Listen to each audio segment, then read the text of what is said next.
Right, Winning Plays podcast is back. Chris Forsberg of NBC Sports Boston is back for the first time in March. I'm Brian Robb. Celtics are going out west. Get the coffee ready, guys. Get the already got it. You already got Here it. we go. Chris is already putting himself to work, prepping himself for the 2 a.m. drive homes from NBC Sports Boston studios. But I'll start. I'm gonna get it to you, Chris, because you're the guest here. Do we want to start tying up loose ends with them? I mean, we haven't talked about the KG ceremony. I know you did on the Celtics Talk podcast with Abby earlier this week, but I'm gonna give you the option if you want to start there, or do you want to start with Celtics West Coast trip, getting into where this team's at with let's start with West Coast trip and how we're feeling about this team. It's funny that they were rolling and then they had one little speed bump, and I feel like confidence meter went down a little bit. And I don't think it's like, I mean, they make a couple more shots, they win that game, but it's just always, it's like, damn, Luka, stop making late game plays. But any concern after that game? Well, that game didn't happen because no one talked about it afterwards. Because I don't know if you saw, Ray Allen arrived. There was a lot of, like, KG got very teary-eyed. On the one hand, it was one of those games where they were due for, quote unquote, due to lose one of these games. They've had like bad shooting games that they've won lately, and then, I mean, before that, what was their last loss? Like to the Pacers when they just shot the lights out. So scheduled loss, yes, maybe, but I don't know. I think the worry from that game, though, for me, is it wasn't like technically a fourth quarter collapse, but it was another one of those, like, all right, you're up, you're in position here, and then you got stone cold dry, couldn't hit a thing down the stretch. And that is ultimately, if we, write the obituary of the 2021-2022 Celtics, my guess is that's going to be in the headline, because when they go out of the playoffs, I'm guessing if they're going to lose, and especially lose early, it's going to be because of that. And that's still an issue for this coaching staff, players, et cetera, whoever you want to point to for the cause here. That's something that's going to have to be to watch here as the opposition, improves. I did enjoy that after months and months of us screaming, like, why isn't Peyton Pritchard playing? That Ime then irrationally rode him. Yeah. Like deep into the fourth quarter. Sneaky storyline right there, I feel like. Yeah. And not the first time, too, in the last few weeks.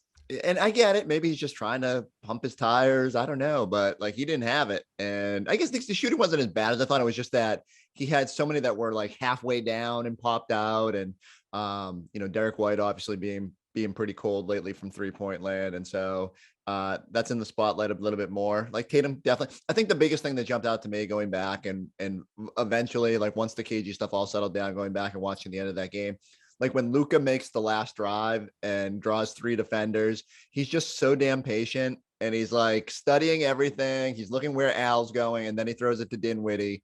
Whereas when the Celtics were in that situation, Tatum was a little bit sped up. And I thought from, like, whether he thought the foul was coming on the last shot, or like the turnover to Jalen when Jalen kind of, came up probably a little too quick. And I think that's just, for me, that's what I keep going back to with this team is, in the fourth quarter of close games against good teams, will they find a way to win? And they've been better for sure lately, but I'm still just a little bit hesitant. I want to see them. I want to, and it feels so irrational to be like, Jason Tatum just outdueled Trae Young, John Morant, and Kevin Durant. And we're like, well, but he can't get past Luka. And that's just the high standard we hold them to right now. So eager to see how they bounce back, especially considering, tonight Golden State got Draymond back, and they should be a lot more difficult than they've been in recent weeks. So every game I'm just kind of sitting here waiting, like these multiple days off in between games are driving me nuts. It is. It's been, I mean, the Celtics had one of the, I think, fewest games left out of any team in the NBA in terms of just the schedule volume, which bodes well for, resting up for this trip and, having some fresh legs there for the likes of, Al and Robb and some of the other, older guys in this roster. Not Robb, but just more Robb for, keeping him healthy, period. But what else do you look for? I mean, to me, this trip, and you brought it up there, the subplot of Peyton Pritchard getting right at the end of the game, and like the Derrick White situation right now, which is, to me, I think it's, what's your panic meter on Derrick White? It's honestly not that high. No, like for a guy that's shooting 24% from 3, and this is not a knock on Emi at all, because the Celtics just needed 3-point shooting in that game. And, I don't, Payne hit a couple at the start of the fourth. So it's like, okay, let's, I'm all for like, ride the hot guy. And, that kind of strategy has worked a lot in the last couple months. So go with it. At the same time, when you can't score, like Derrick White's damn good defensively too. So it's like, and I think you could see a couple of the breakdowns at the end of that game. It was like, Payton was late on a rotation and things like that. So to your point, you're like, well, this is why Payton Pritchard's a bench player, and you can't, he might fit in well with the starters, but throwing him into the fire in that spot is going to make you look a little bit more vulnerable. But is at the same time, White is, you need better than 24% from three. Like it needs to happen. And so what do you think is the main cause of that? But the issue is, like, you look at his career numbers and it's like, well, this is like, I don't know how much better you can expect this to get, just because that's why he was able to be available in the first place. I feel like I can't load my internet browser without probably crashing my Zoom windows, because I have a 1984 MacBook. What is our old friend shooting in San Antonio on 3-pointers? Can you look that up while I'm rambling? I can. So I think we knew when he came in that Derrick White was not known as like a knockdown shooter, and Brad expressed hope that, much like Josh Richardson, that he would be able to hit more shots with more open looks here in Boston. It certainly streaky, like feels like he's made some, but yeah, like it's maddening when he doesn't, but it's maddening when the whole team doesn't. Grant is in a funk. You got Payton Pritchard, who has the hot start, but then goes cold. And if I'm Tatum, did you see the I think his potential assists in that game was like 13 or 14. And he finished with 4 assists. And I know, like, people hate potential assists, but it does matter. Like when you're 9 off from your total and you only finish with 4, it shows that he was making the right plays most of the time. Like he had a couple bad passes that were a little bit off the mark. That cross court to Marcus Smart in the final couple, like 2 or 3 minutes there. That one to Jalen that resulted in the turnover. Like if they're just a little bit more crisp in those situations, they probably win that game. But yeah, to your point, like I think Derrick White does a lot of good things out there, even when he's not making shots. And I'm not worried. He still facilitates ball movement. He still at least keeps defenses honest because they know he's going to take that shot. He's more of a plus, and I think the numbers bear that out. But yeah, certainly you're just left clamoring with this team for any bit of knockdown shooting. And that like, look, Grant was doing it for a long stretch. Everybody goes through these things, and it's more pronounced when the whole team goes whatever it was, 24% shooting on the 3-point arc. So don't want to get too up and down about it, but do want to see them start taking advantage of those doubles a little bit more, because now the book is sort of out, right? Like they say, once one team does it and it flusters you, you're gonna see it a whole bunch more. So how does this team as a whole react to that attention? And it's not just Payton Pritchard and Derrick White and Grant Williams. It's like Jaylen Brown has to take that as an affront when teams are gonna get leave him to go help, and he needs to be more aggressive. Do you think Jalen's healthy? Because it doesn't look like he's feeling quite like him. And it's, again, I say this with the caveat of he just had like one of the all-time poster dunks over Maxi Kleber. And, and I'm like, is he healthy? I mean, he looked pretty springy, but I don't get the sense that he's at 100%. Yeah. And I know you wrote on this today at MEC Sports Boston a little bit. And it is like, he's been, I'd say, pedestrian, if you will, since he's come back, which is fine when you're winning, but it's certainly something where you look at what this team needs. And I think that the 3-point shot for him has been, I mean, he's 4 of 23 in his last 3 games there. Like that's a bit of a red flag. And so what are Celtics not named Tatum shooting on 3-pointers over? I mean, the last couple games, because and it was, again, the win over the Pistons was, I mean, not that anyone cares about that, but they shot pretty much just as bad in that game, but they got to the free throw line. They did, they weren't overly reliant on it. And then against Dallas, I don't know whether it's, a better defense or they just, those, you just can't turn down threes for so often. But when the awareness of being like, okay, let's try to find other ways to get around this. But yeah, the last couple of games, they must be, shooting 10% from 3 outside of like Al Horford and Tatum. But which is crazy that we're throwing Al in that conversation now, because Al's actually found his level a little bit, which is probably the most like, I know we started off naturally a little bit pessimistic, but Al being able to knock down shots is just like a huge development for this team. It's just, I'm left wondering if when it matters most, if all these guys will be knocking down shots in big playoff moments. And you start thinking ahead too, like, whether the Celtics end up at 3, 4, 5 or whatever, they're probably on the road in round 2. Role players play worse on the road. So like, our Grant Williams and Peyton Pritchard making those shots in big games. And so that, I guess, like I've said, I'm trying to be, because I just want to enjoy this whole this like improbable turnaround. And there's like so many positives that go along with it. And yet it's fun that we can sit here and nitpick about what they need to do better, because like, look, if they're going to compete, they got to get better in areas. Yes. And the fourth quarter, again, it's just like, they're going to be close games in the fourth quarter. And you showed against the Nets last week that, okay, we can start to handle some adversity here and punch back in these situations, but that's not a good defense to do it against. And so Dallas I think it was a wake up call, being like, they're surprisingly, to their credit, they're like a top 5 defense this year. So they're unbelievable, which is crazy. You look at the personnel on the floor and you're like, how? But the more crazy thing to me is like, if you look at the Celtics and the Mavericks, we were doing the numbers before, like in the pregame show before that game, and mirror image since January 1st, like 1-2 in defense. Mm-hmm. They're both struggling on offense, which is crazy because both teams were like really good offensively last year. Now, like, rosters were obviously different, but the turnaround for them defensively with Luka out there, who who obviously isn't a plus defender, is remarkable, and credit to them. They built like a really good roster. The other thing I'd take away from that game, because I know people are past it, but when Luka passed out of those double teams, and it wasn't just like the open shot to Dinwiddie, them making the extra pass was like really noticeable, and something the Celtics need to do more often. Like, when there's probably 1 or 2 instances per game where I say, 86 Celtics, like really moving that basketball, but they could do that more. And so, little things like that I'd love to see. And I'm sure Ime is yelling at them and screaming about it. And also, you need Robb Williams. I know they went small, but like, if you're going to get trapped, like, shouldn't you have Robb on the floor and creating a rim threat? And so I'll nitpick over things like that, but Robb has to stay out of foul trouble too. So it's on everybody. It is. And this will be, so we're going the 4-game West Coast trip starting Wednesday night. To me, you look at where, 2-2 on the trip, I think is like a necessity no matter what. But I think that's a kind of a meh. I think 3-1 should be the goal. And yeah, like, now the Warriors have Draymond back on a minutes limit, but that's, you're well rested going into that matchup.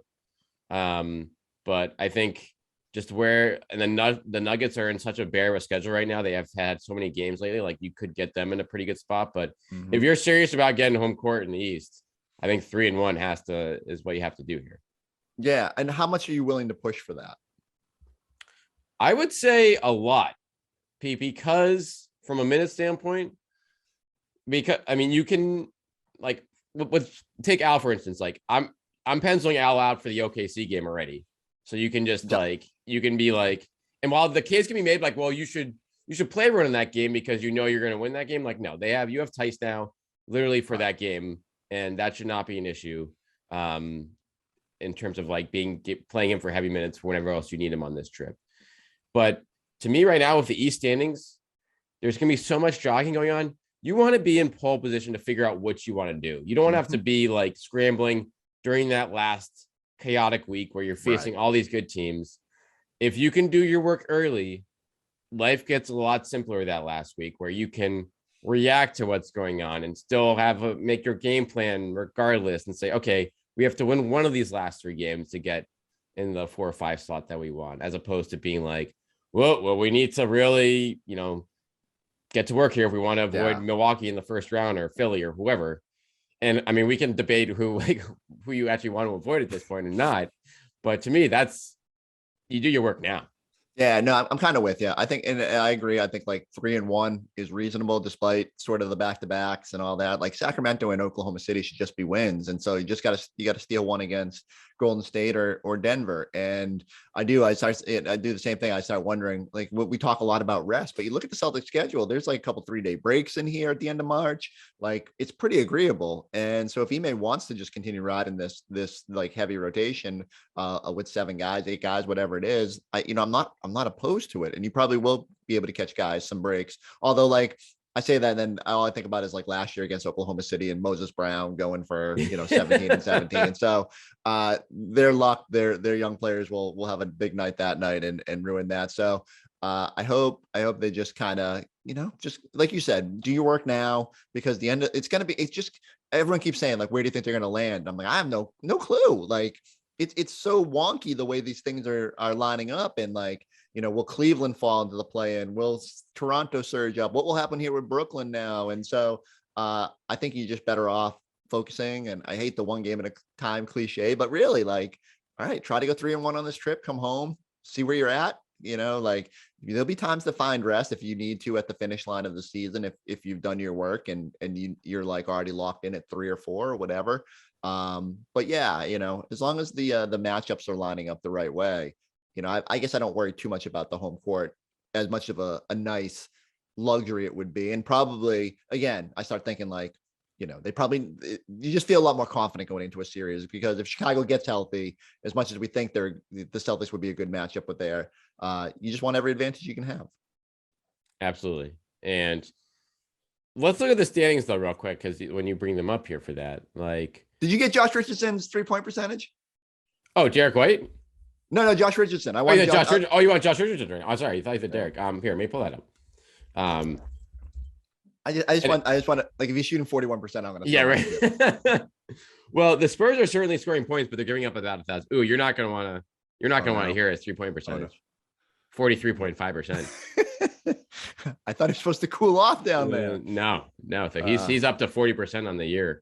Wow. So that's first off, shouts to Josh Richardson, because I when Brad was saying that he thought he would rebound this year, I thought it was just Brad kind of blowing smoke. And I think you're always hopeful that when you come to a team with, maybe a better fit for you and open looks, that they'll knock them down. So, I guess you cross your fingers and just hope the more Derrick White plays, despite history suggesting he's just not going to be a, super consistent shooter, that he gets to something around league average, and you can live with that. Right. And so, Derrick White, he's 30% on the season right now, 33% in his career.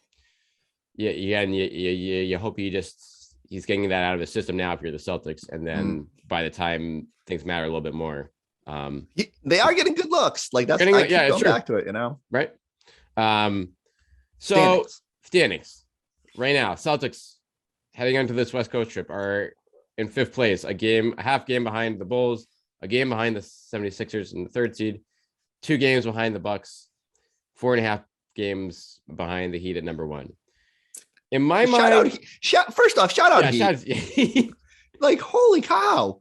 I just spent all season thinking they can't sustain with the injuries they've had and then not having their personnel. And it's wild how much they've just really run away with this thing. And yet, for irrational reasons beyond me, we sit here and we're like, well, that'd be a great 2nd round matchup, better than playing Milwaukee. And like, I truly feel that way, but it is just wild that how good they've been. But yeah, just wow, finding ways to do it with Max Strus and Spoelstra, maybe. Exactly. Yeah, Max Strus gets all the credit, right? He's led the way. So it's sad though, but like, but they're still only 2.5 games up for the 1 seed. It's like it feels kind of safe, but it's still the Bucks are rolling now. They've won 7 of 10. From the Celtics perspective, I think the best case scenario in my mind for them right now, and I think you want the Bucks to kind of separate themselves in that 2 seed. If, like, just looking at how the standings are, because that makes everything else much easier for you to figure out. Sure. Because A, you don't have to chase that 2 seed, not that you would want in the first place, and B, you don't have to worry about the Bucks falling down to a potential 1st round matchup, which I think is honestly the worst case scenario, whether that's a 3-6, 4-5, like that would all be in play there. But if they chase Miami, think they're going to get the 1, they fall short, they get the 2. Not only do you get the 2, you have the Bucks, Nets placing each other in the 1st round, which is like a huge win for the Celtics and everyone else in the Eastern Conference, I feel like. Yeah, I go back to it. I think you're hunting Chicago in round one, and you're hoping probably Miami instead of Milwaukee in round two. That, like, assuming higher seeds win out, but yeah, it just makes it just that seems like the most agreeable path right now. And so yeah, it's like if you can just get into a position where you're just kind of in the mix for 3 or 4, and you can shuffle if you need to, and if you slip to 5, fine. The disaster scenarios are just watching the Bucks like throttle down or something and slide to 3 or 4. And but like, it's so weird. I think most years I sit here and say, here's the way it's going to play out. And this year it's just, I can't even like start trying to project it, because on a night to night basis, it slides so much. And even as we narrow down the 15 games left on for most teams, I can't tell you how it's going to play out. And there's so many head to heads, and it will be a fascinating final month. 1 month from today, I think the playoffs start. So buckle up. Here's my last question for you on this, though. Brooklyn, 3.5 games behind the 6th seed right now with 13 to play. Any chance there? Are you worried at all of them, them sneaking into that 6th seed? Like, probably not, but Kyrie scoring 60, and if they're healthy, it's not unfeasible.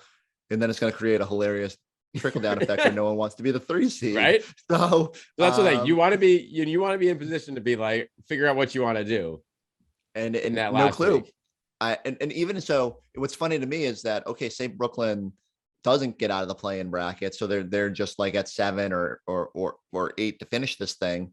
Even if you're jockeying for 1 and 2, are you confident they're going to win that first playing game, right, and be the 7? Are you confident they might trip up and then have to win the? I mean, I don't envy everyone who's trying to play this. I think we've mentioned this before. What I do love is that while Brad would just kind of be like, we're going to win every game, pedal to the metal. Like, we don't care who we draw. We just want to be playing our best basketball. Ime is going to be like, we're avoiding this team and we're avoiding that team. Yep. And he will play the game if he needs to. So can't wait to see how it all unfolds. It could be some real shenanigans down the I hope Malik Fitz and Sam Hauser are have their Nikes ready to go for if they're needed in certain situations. 40 minutes in Memphis on the last game of the regular season. Counted on it for both of them. I love it. No matter what. But all right, let's wrap up with a little KG jersey retirement day talk. Nice. I thought it was very well done, to be honest. It was like comparing it to the Pierce ceremony a few years ago. I don't know. I guess I just like it. And part of it obviously was the amount of, I feel like there was more guys in the building for this one compared to that one. Sure. I think the Q&A format was great. Like that, just the great What was your favorite overall part? Yeah. I mean, I think it's gotta be the Q&A and then the spontaneous, like Ray and Pierce. I mean, it was organic. It was. And so that, I think, kind of separated. I think it was a good setup for the day regardless, but then you threw that on top of it, like that subplot, it just added, more to it and then Tom Brady said, screw Kevin Garnett's career. Like, I'm going to make sure no one in the world talks about this. How are you that oblivious? Like, I would love to be Tom Brady and just be floating in such obscurity that I don't know that another New England legend is being honored. And I'm just going to, I mean, nope. I love Tom One Brady, thing to do it after like 5 minutes left in the ceremony. Like, no, we're dropping this. We're making this go. I had only 2 problems with the ceremony. I thought, I agree. I thought they knocked it out of the park. Pierce obviously sort of did the whole holding the microphone thing and his own thing, but so one of my takeaways is, did anyone tell Paul Pierce that? That was pretty wild. That was for him to go like, okay, let's Kevin, hey, my guy. How about a guy? What is there to say about Kevin Garnett? Yesterday we were doing Celtics post up, and I compared it to when Billy Madison gets asked about Industrial Revolution. And he's like, he's really struggling at first, and then he thinks of the puppy that lost its way, and goes off. And that was Pierce. Pierce had no clue what he was going to do, and I just can't wrap my head around it. Like, did like someone say to him, "You're going to talk," but he thought maybe like it was going to be as a series of speakers, and he could just go up there unprepared. Like clearly no one told him he was going to, like, he even pointed at himself like, me? And that he was going to be first out of the gate and that he would be the only player to talk. And he makes the most sense given his connection to Kevin. I actually was surprised he didn't kind of just go down memory lane and be like, I remember meeting Kevin. And he eventually got there, but Right. it took him a little while. So, See, I go the opposite. I assume it's irrational confidence for Pierce. You're like, hey, you'll say something, and it was probably like a month ago. Yeah, that's fine. And then he's like, oh yeah, I got this. And then it came up like, whoa, this is right. Like, oh, okay. Yeah, like because Scal, I don't know if you saw, Scal had like a little manila folder, and he probably had 600 questions just in case he had to cobble his way through, if Garnett stonewalled him. So prepare to succeed. I would love to get to a point in my life where I felt that sort of irrational confidence at an event of that magnitude. And I guess when your number's hanging in the building and you can do no wrong, it's no big deal. And then if I think there's a New York Post story, like Pierce had some more headlines the next day about introducing a new girlfriend and all that. So, like Paul Pierce is living a life and he's happy. So just ride it. Actually, I have three things I had a problem with. So, all right. So that was one. Number one. Number two is they gave him a gift basket of NFTs. Yeah, we got to talk about that. Like, what are we doing? I mean, maybe KG's a big NFT guy, and maybe I'm just 100 years old at this point and don't understand like what a picture of a monkey is for, like, collectibles. But I will say I jokingly tweeted about it, and now I have all these NFT bros like quote tweeting and being like, KG is one of us, and I have no clue what's going on. But they're all posting these pictures, and they're all of random animals, and I don't know what's going on. But I hope KG really needs the money. So I hope these things I hope these things turn into something for him.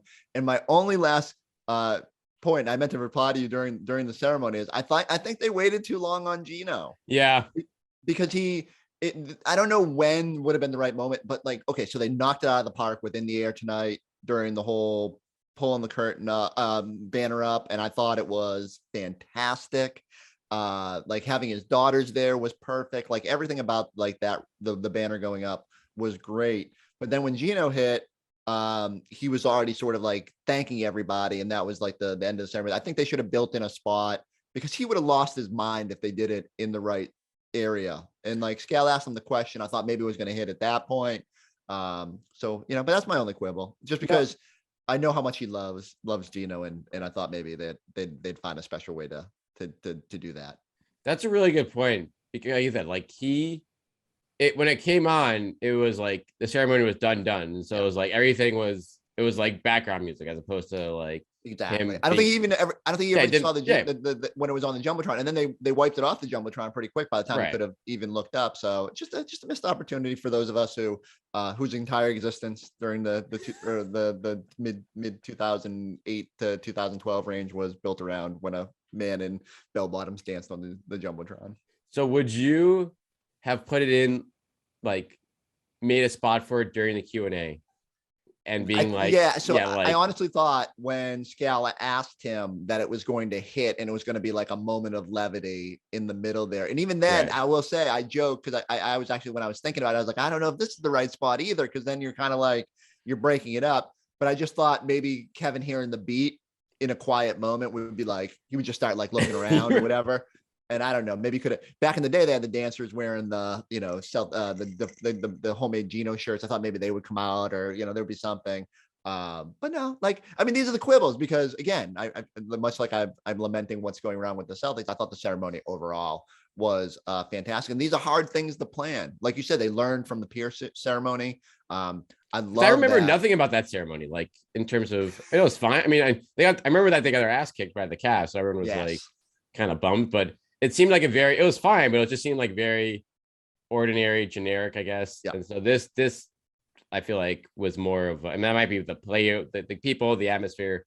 KG himself probably contributed to that, but it just seemed to go up a notch. So I completely agree. I think what also made it a little bit more special was that it got postponed once for the pandemic, that it ended up just like landing in probably like right as we come out of this mask mandates, and like everything's just a little bit more normal. And I think we appreciate it a little bit more in these instances. But yeah, kudos. I thought they did a really good job. The other thing I would say is they need to stop scheduling tough opponents when they're doing these things.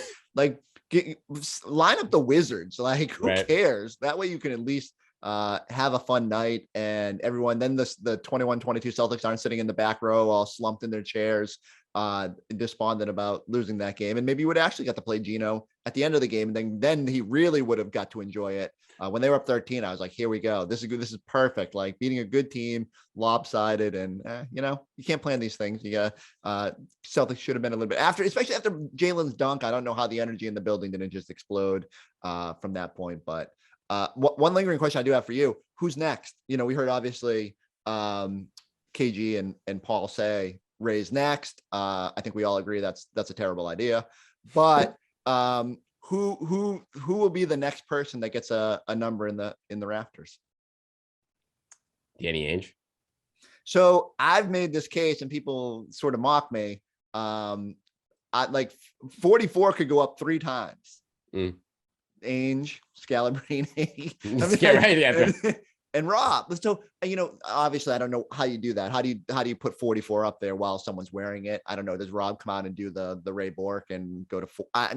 Four. I don't know. I don't know how that works. But if they win a title with like team with the score, I think that's what Ainge needs to or at least the excuse to put Ainge up there. So I would make the case that Ainge already deserves to be up there, but he can't be the CEO of another team. Yeah, I get that. So that's like down the line. So I guess the question is whether, how long that takes. Like, how long are we waiting? Right? I hate to be morbid, but we can't wait forever on some of these things. We just need to do them. Yeah. And let's celebrate people now. What more does the man have to do? He won titles. He brought titles. He architect this thing. So I think I could make a pretty strong case. I would say I wish I could give credit to someone who brought this up. One of the other pods this week said it. It's time to just start putting names in the rafters, because it's just getting tough. These jerseys are out of circulation. We're literally talking about retiring a number of a man whose jersey is being worn right now. And I would love to see it. There are certainly some numbers that deserve never to be worn again. No one should ever wear 33 again, but no one should wear 6. But there's probably a couple more that could be in circulation, and I don't know the answer to that. I don't think you can just start ripping down numbers. So maybe we're just in too deep. But at some point they've got to come up with something here. And I don't know. Didn't some organizations start doing that though? I feel like, I don't know if it's a college one. Maybe it was a college team or something like that. Decided to start hey, well, let's we need some more numbers here, so let's hit the reset button. I'm trying to think the Patriots will just never give out 12 again, but do they have retired numbers? I'm trying to think. There's nothing. They do, but not certainly not many. Right. So and I don't know, but they've won 1 million Super Bowls now, so you could make the case that in 10 years from now they could have an issue where and I know football cash changed more than basketball, but I just think these are going to be issues that teams, we didn't think about this in year 20 of the NBA or 30 of the year NBA, but now we're year 75 and it's becoming an issue. So they need to figure that out. I do like some teams just do a Ring of Honor, and there's a difference between who's up in the rafters versus who gets a little spot around there. But yeah, I don't know the answer. The other one that I'd make a case for, and again, it's completely selfish, but Gorman's got to be up there at some point, right? Ooh. 40 years is the play-by-play voice. And there needs to be some kind of he needs to be acknowledged in the rafters somehow for I agree. That kind of staple to the organization. And he crushed that ceremony. Yep. They had to get, except for the mic, they had to give him his mic cracking for the first 5 minutes. It's come on. I don't know. That's beyond my pay grade, but all I know is that he was doing a great job, and Joe, with the technology that you've got. I hope he gets some sort of tribute for what he's done. He's the only, he's the play-by-play voice of my generation. And the way Johnny Most on the radio, I think he deserves some sort of spot up there. Maybe we start putting, do you give Tommy another spot and with Johnny Most and Gorman and, however you want to do it. But these people that were, indelible parts of your organization deserve to be toasted. And then I think, like the natural inclination is to say that the very next name that will go up there or number to go up there will be Deuce Tatum. Yes. Yeah. Well, how many players on the current Celtics? You totally missed my joke. I said Deuce Tatum, not Jason Tatum. No, I know. Okay. I just had this in the holster, but yes, no, there's his. All right. How many kids of the future of the current Celtics will have their names on the rafters? Wow. I mean, maybe one. I'm trying to think what other kid would be up there. Robert Williams. Yeah. They're gonna. I mean, I do think there was a time when you could have told me that, because like it felt like the before games it was all Celtics assistant coaches, kids, and Brad Stevens kids on the floor. So there could have been even more. Isaiah's two kids. Oh yes. I wonder what they should be up there for their legendary press conferences. After amazing voices. Someone did. I had someone say if Ray goes up, they need to put Isaiah up too. And I said, all right, this is why we're drawing lines.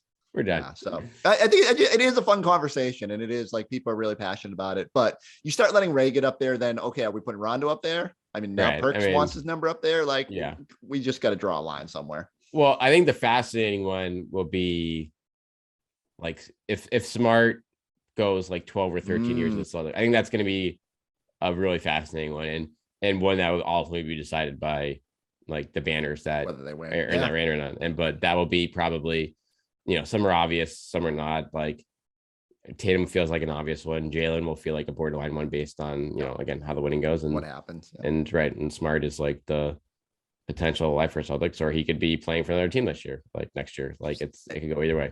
It is wild. He'll go up in the rafters, and there will be like, half Celtics fans will be like, this absolutely had to happen, and there'll be another half that are like, he didn't make enough 3-pointers and he took too many shots. And will be infuriated. I know you said you wanted to end on this, but I want one more for you. Like, am I irrational to think that like the modern Celtics should get some sort of motivation from watching that? Doesn't it hammer home? And because I don't think we ever stop to just sort of really think about what winning a title means to like an organization. And like, again, 2018 was super talented. The biggest gripe is that they didn't win more than one, but you win one. And now Glenn Davis can run around rampant throughout Boston for an entire weekend and is celebrated. So if I'm sitting there watching that and, while facing federal charges, by the way, Glenn Davis, it's like, no, it doesn't, listen, we know, but it's okay. You won a title, so you get free reign here.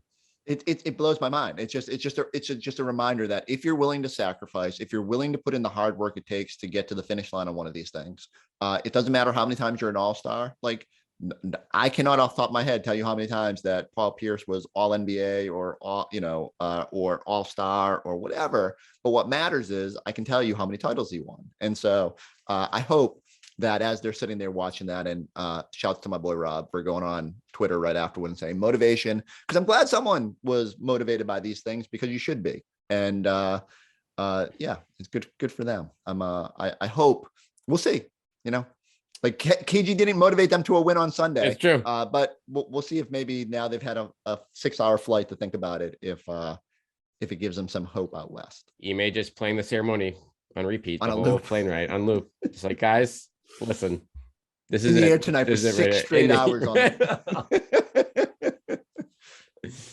We know, I mean, plane rides have solved things in the past for this team. So I'm as guilty as anyone of writing that story. But I swear to God, just in my defense, and I'm going to get really defensive right now, Al Horford was emphatic on that West Coast trip that Kyrie Irving had saved that season with that plane ride. And for that next like 6 days, it was amazing. And then straight to hell. Yeah. So listen, luckily the Celtics turnaround this season has lasted a little bit longer than that plane ride turnaround of 2019. But in the meantime, the games are coming fast and furious here. Chris, keep chugging coffee. We'll be watching you late night all week long. gonna be mainlining this stuff. They'd stay up till 3 a.m. You guys have the game tonight, right? It's like shared We with. do, yeah. Okay, It's okay. also on another network, I believe, but we Nah, didn't, you it's- need to watch on yeah. NBC Sports Boston. We have 97 people on our pregame show tonight. Scal and we're dealing Grandy this week out west. So it's Scal and Grandy tonight on the call. And then we got Eddie House, I believe, is in studio with me and Amina. So I think Mannix might be, I don't know, like Mannix, I think Mannix might be somewhere too. Like, just come hang out. Watch all the games on NBC Sports Boston. Just please. I have to beg sometimes. All right. You heard it first here. Should be a fun trip. We'll be tuning in the whole way, and we'll be back with you guys next week here in the Winning Place Pod to break it all down.